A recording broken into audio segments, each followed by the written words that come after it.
Can the countryside be racist? Well, that's what the BBC and the presenter Dwayne Fields seemed to allude to last night as the latest episode of Countryfile aired. The BBC posted on the Countryfile Twitter page, while Dwayne Fields found solace in the landscapes of the UK and beyond. Many in Black, Asian and minority ethnic groups see the countryside as being a white environment. How exactly? I'm not sure. Calvin Robertson, who has just joined the campaign to defund the BBC as a champion, is one of those who thought it was ridiculous. He joins us now. Calvin, look, you're obviously a member of the BAME community, if that's how you want to call it. Sorry, I just don't like necessarily even having to make an issue of that, just like I don't like being referred to as a member of the gay community or the LGBT community. But the reason why I'm making the point, Calvin, is because I just wonder if it gives you some sort of idea about what on earth the BBC were talking about, saying that the countryside itself is racist. Dan, I am completely baffled by this. First of all, what is the BAME community? Black Caribbean and Black African people in this country have integrated into British society. We are British. I don't know what they're referring to by the BAME community. But also, if this is a white environment, if the countryside's a white environment, what is my environment then? What's my natural habitat? What is the BBC trying to tell me? Do I not belong there? Or it makes no sense whatsoever. I don't know where they're coming from, but it's very much in line with what the PC brigade at the BBC are kind of pushing these days with their agenda, which is why I've joined the Defund the BBC campaign, this grassroots movement. Well, no, and I'll ask you about that in just a moment. But I mean, you could actually argue, couldn't you, that it's the BBC being racist here? Because as you say, you maybe now feel like you're not at home in the countryside, which is something which you've never ever thought in your life. I mean, I grew up in the Midlands. I was, as a kid, running around Sherwood Forest, and the countryside is very much a place where I'm comfortable being. I don't understand why I wouldn't, just because of the amount of melanin in my skin. Where are they getting these kind of bizarre ideas from? What they're trying to do is appear to the woke progressives who are saying that racism is everywhere. Racism isn't everywhere. This is a fantastic country to live in. We're very liberal, we're very tolerant, and we're very inclusive. And, we're not like other countries in the West. Even, like America's got a lot of problems going on right now. I don't know why we're always trying to import their drama and bring it over here. It's not the same thing. No, indeed. Now, look, you have joined the campaign to defund the BBC, as you say, as a campaign champion alongside Darren Grimes, who is a regular on this show. And, of course, this show was the first to interview the founder, James Usal, at the time when he first launched this campaign. What has fascinated me since, Calvin, is how social media and the mainstream media are desperate to bring this campaign down. Twitter apparently don't even want to put it in any of their searches. So what are you going to do? Because obviously there is a huge grassroots movement towards this campaign. I've seen lots of big names continue to support it. But what are you going to do to ensure that actually you're able to beat that mainstream media and social media bias? Because, the odds are stacked against you because of the way the mainstream media favours the BBC. That is a very good question. I think that's why people need to go to gofundme.com/defund-the-BBC and join us, get involved, donate, contribute, become a part of this movement, because we are the little man. We are the underdog. They want to crush us. They don't want to see us succeed. We saw the same thing with Brexit over and over again.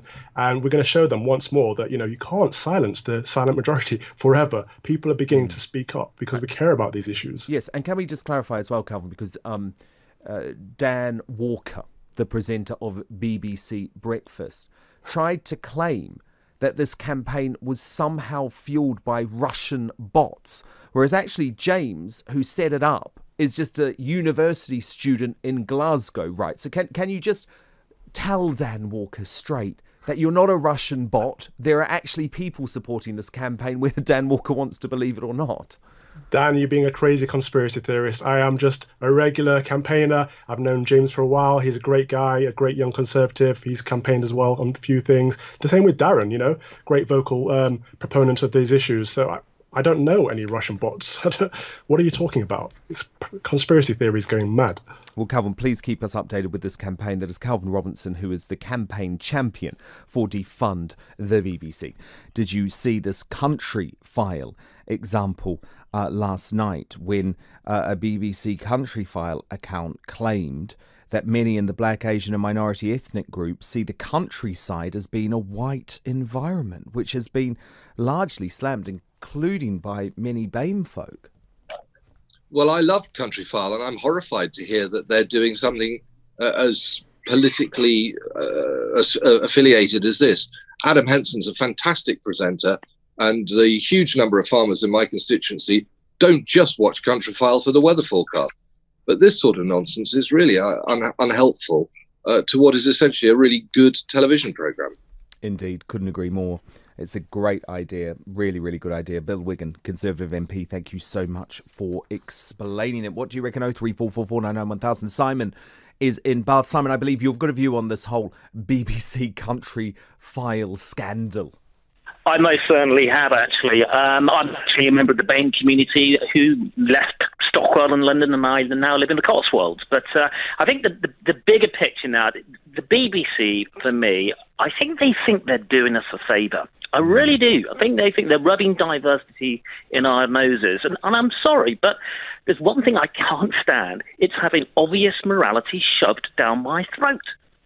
Well, of course. I mean, and Simon, as to the actual issue itself, so obviously you're in the Cotswolds, it's quite a lovely country environment. Yeah. Do you feel as a member of the BAME community that the countryside is a white environment? I have never, ever felt... Look, I've had racial discrimination against me. I've had... but I ignore it. When that happens to me, I register it very quickly. And for me, I have never felt disadvantaged. I don't agree with the Black Lives Matter marches and the ignoring of social distances. I probably speak more loudly and passionately than my white friends about all this wokeness and political correctness. I'm absolutely... And the other thing about the BBC, it's not just the news coverage in Emily Maitlis or a slip-up in Countryfile. It's on every drama, every panel show, every cooking show. Just look for it. You'll see. I tried to watch Doctor Who. I wanted with my daughter. That's the worst. And I just wanted to see a Dalek zapping someone. And what did I get? This story about it's okay to be a young Muslim boy in love with a young ethnic or Hindu girl. This drip, drip, drip propaganda. It's on every single show, and enough is enough. Well, I think the Countryfile situation sums it up, because it's almost like you can see the woke producers sitting around thinking, oh my goodness, we've got to find a way to incorporate Black Lives Matter into Countryfile. And it's like, you don't always have to do that, actually. I think they think they're doing us a favour, Dan, and they think, right, we've got to front load this. We've got to heal the nation. I think they're duty-bound on a mission. And I think the editors, that generation from Oxford and Cambridge, who now, in media, and I work in media, over 45 years old. So you've got these people making these decisions in the age group from about 25 to 40, I guess. And we're going to have this diversity rubbed in our noses, whether we like it or not. Why don't we go to a commission only? If I don't pay Netflix, they cut me off. BBC should do that with me, which they should go for monthly subscription. No, I totally agree with that. I think the licence fee needs to be abolished.